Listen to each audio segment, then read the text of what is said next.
So I picked up this new switch here, which I'm going to use as my core switch here at home. ZyXEL brand GS1600-16. It's a 16 port gigabit switch, and what makes this nice is it's fully managed. It has a full management interface, which is why I have an IP address on here.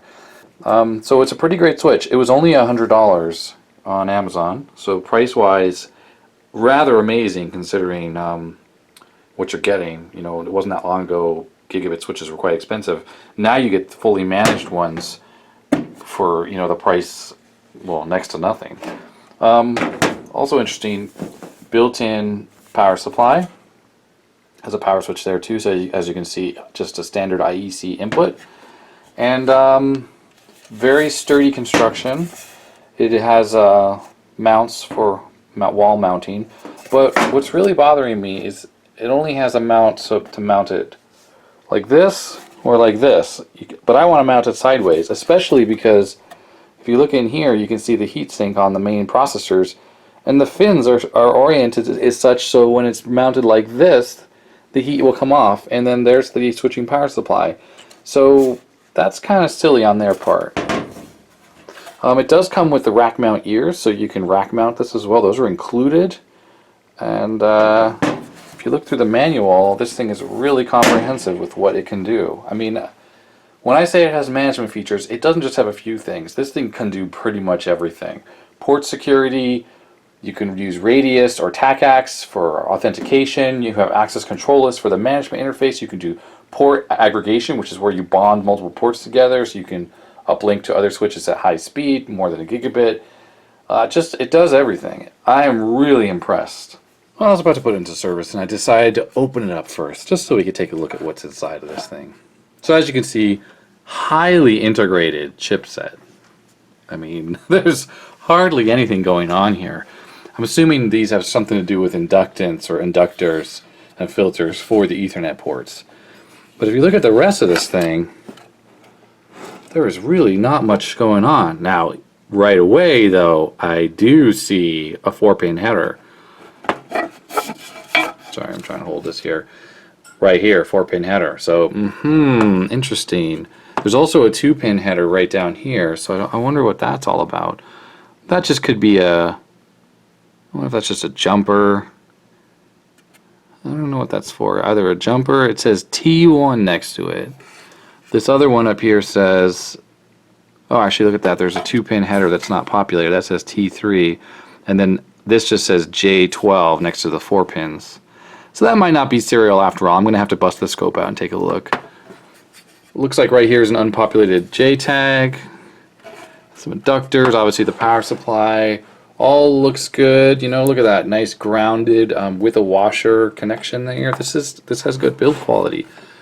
We got two, well, they look like Realtek chips there. I don't have my magnifying light out, so I can't see up close what these are. But also interesting, on the front here, there's a reset button, which is inside there. But there's another button on the side there, which I hadn't seen before, which you can access through the vent. So I wonder what that's all about. It just says S1 on it, and the other one on the front panel says S2. So anyways, obviously these must have to do with the switching processors here under these giant heat sinks. It looks like the power supply is supplying the main board with potentially 5 volts.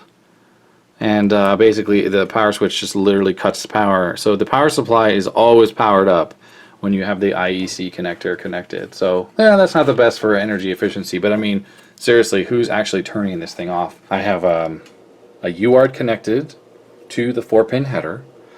And oddly enough, I had my Rigol hooked up, and if I show you what was going on, definitely serial port activity, but I was trying to use the serial decode, and I couldn't get it to work. RS-232, channel 2, which is what I'm on, 115-200, I mean, that was the most logical amount, but when I turn on the cursors, the 8 microsecond gap here means that it's 115 kilohertz basically, so that's essentially 115 200 bits per second. I don't know what's up with the decode. It just totally does not work. I single shotted, well, just a little bit there, but it's all gibberish. So I'm not sure what's up with the serial decode on this thing. I've actually never used it, but it doesn't seem to work properly. You can do presets here, and yeah. I mean, I checked everything else. You can see eight data bits, 1 stop bit, no parity, least significant bit, which I think is correct for serial, but that doesn't really matter. Switching them back and forth doesn't really give you anything useful. The polarity is correct. That is what it should be. Yeah, ASCII format, everything looks normal, so I don't really understand what's going on here. Why it's gibberish like this. Look at this. That's not correct. So anyways, I just ignored the Rigol and I connected it up to my computer.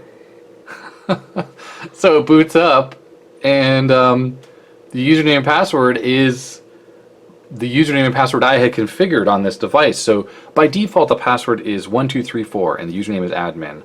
That's the web interface password. Well, sure enough, there it is. Yeah, look at that.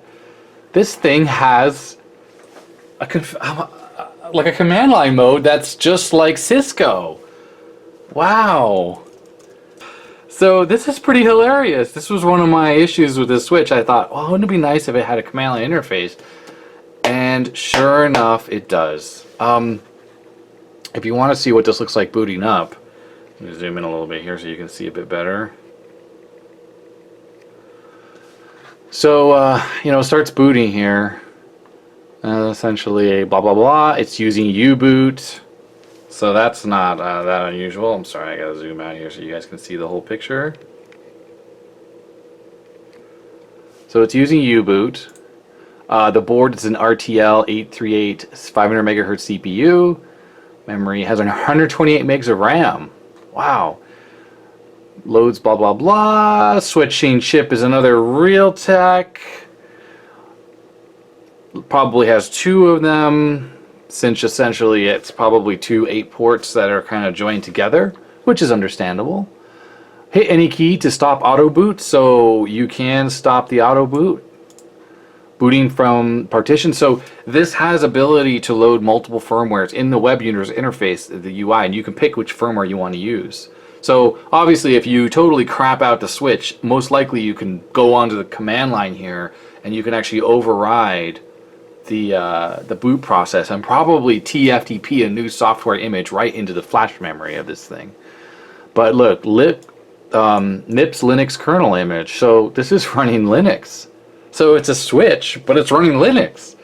Very cool. So starts kernel, there's Linux 2619 starting. It's a pretty damn old. A bunch of junk here loads. IP route cache, gobbledygook. Here's the partition map, loader, BD info, sysinfo, 2 JFFs2 partitions, a config and a log. Yeah, you can save your logs into the flash memory if you want, or you can just save them into a buffer. Obviously, if you save it into flash, that's definitely going to exercise the flash a lot more, wear it out potentially. But of course, you can just log this log as well. Lots of boot stuff, blah, blah, blah. I mean, this is all the stuff that it has capability of doing, right? Trunking and rate control and QoS and LACP, which is link aggregation.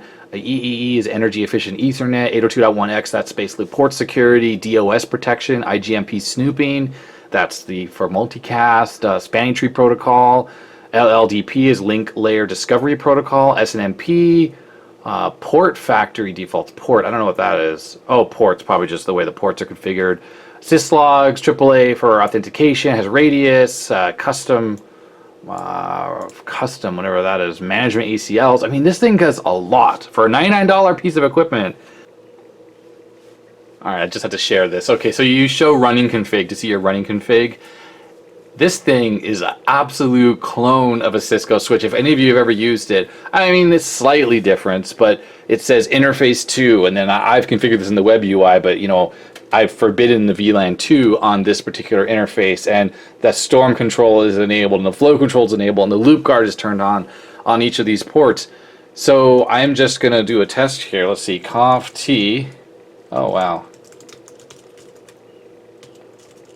Okay, so it's not exactly the same as a Cisco, but let's see, interface to name port 2. Oh, okay, so these are the names. Oh, description. Description, interface, Adrian. Huh. Wow, and it kind of gives you an idea of all the things you can do on the ports. I mean, I don't see anything you can't do in the web interface. The web interface is pretty comprehensive, but this is pretty great. Protected mode, rate limit, service policy. Yeah, this is, you can shut, no shut, speed, storm control, switch port. So it's really unfortunate that maybe there's an option in here, but in the web UI you cannot turn on like SSH or telnet. I'm going to poke around here and see if I can figure out how to enable SSH server. That would be amazing. Oh, there's some management stuff here. IP management? Oh, that's probably just the, oh, you know what? That could be management. Incomplete command. Alright, I'm going to poke around a little bit. Well, just as I thought, up here in the config file, it now says IP telnet. There's unfortunately no SSH services available on this. It doesn't seem to have any way to generate the encryption keys. Now, by default, you could see no IP HTTP. That's not default. I disabled the HTTP server. I did that in the web UI. I enabled the HTTPS, which is actually turned off by default. So I enabled that, but of course you're going to get a self-signed certificate, with a certificate error. So just like a Cisco device, you can no away command. So if I don't want the telnet, I go config, and then I put no IP space telnet, and it has full autocomplete of all the commands, just like Cisco. So this thing is kick-ass. I'm so much more impressed. So I'm going to leave these, I'm going to run the cables outside of the switch casing through the vent. There's plenty of a big enough hole there for it. So I will probably just leave a UART hanging there. That way if I need to configure this thing with the serial port, I don't have to even open it up. It's really unfortunate they don't allow you to turn telnet on from the web UI. This is like a hidden feature on this ZyXEL switch. So it's that much better. Okay, so this is the pin out here. So as you can see, you can easily just run the cables right through the outside of the case, no problems. So the way the pins are configured, if we're going to start at the back, it's basically ground, then it's the receive pin, and then the transmit pin, and then 3.3 volts. So of course it's a 3.3 volt UART or connection, so make sure that your USB serial converter is a 3.3 volt one. But that's it.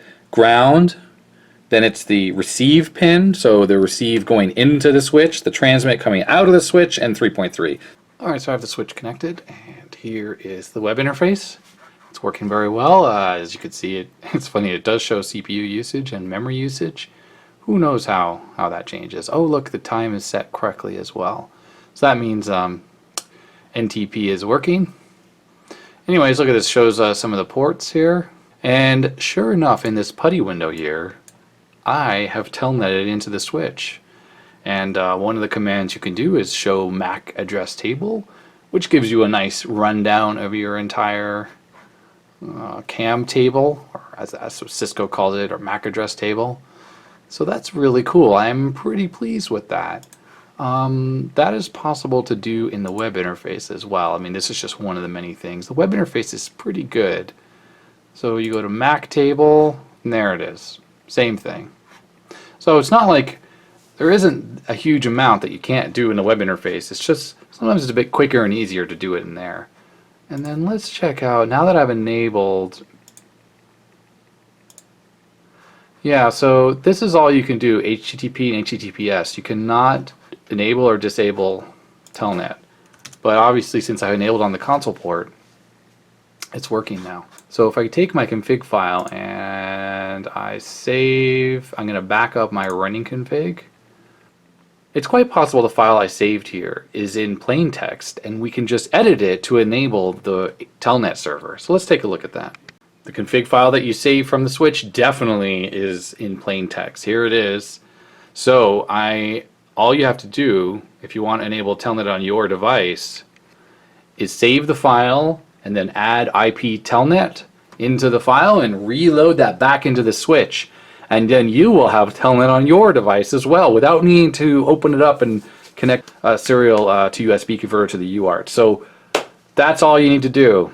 Okay, so here it is. Here's the switch mounted up right here onto my wall board. But now I wanted to have this the side view so I could take a look at the LEDs. This is the serial port that I've had come out of the case, and I have brown, red, and orange little key there, so I know if I need to connect up to it, I can do that.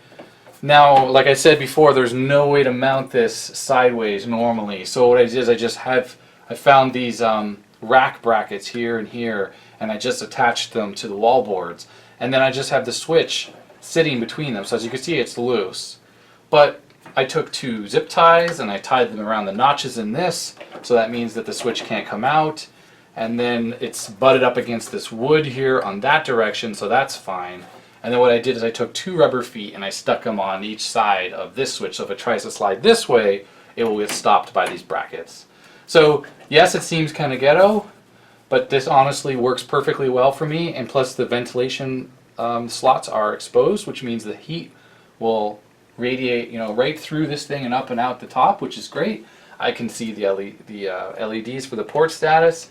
And yeah, I have all my stuff connected. I had 2 switches connected together down here, and now I have everything directly on here, and I still haven't connected my cable modem onto the external VLAN over on these bottom ports here. And you may be asking why I'm going to connect my cable modem directly from here into the switch and the switch into the WAN port on my ASUS router here. And there's a simple explanation for that. Now that this switch supports monitor mode, I have 1 port reserved here, and these 2 last ports, 15 and 16, are on a private external VLAN called, well, it's called external, and it's VLAN 2, and it's private. None of the other ports are joined. And what that'll allow me to do is when I plug in my laptop, or I'm going to maybe make a Linux box that runs Snort, I'll actually be able to sniff all the traffic that's traversing over the network. So, which is great, because I don't have any visibility right now into my external internet traffic. It basically is completely self-contained in this router going out to here. So there we go. ZyXEL GS1600-16 enabled telnet. It has a serial port if you so desire, and I highly recommend this device. It works great.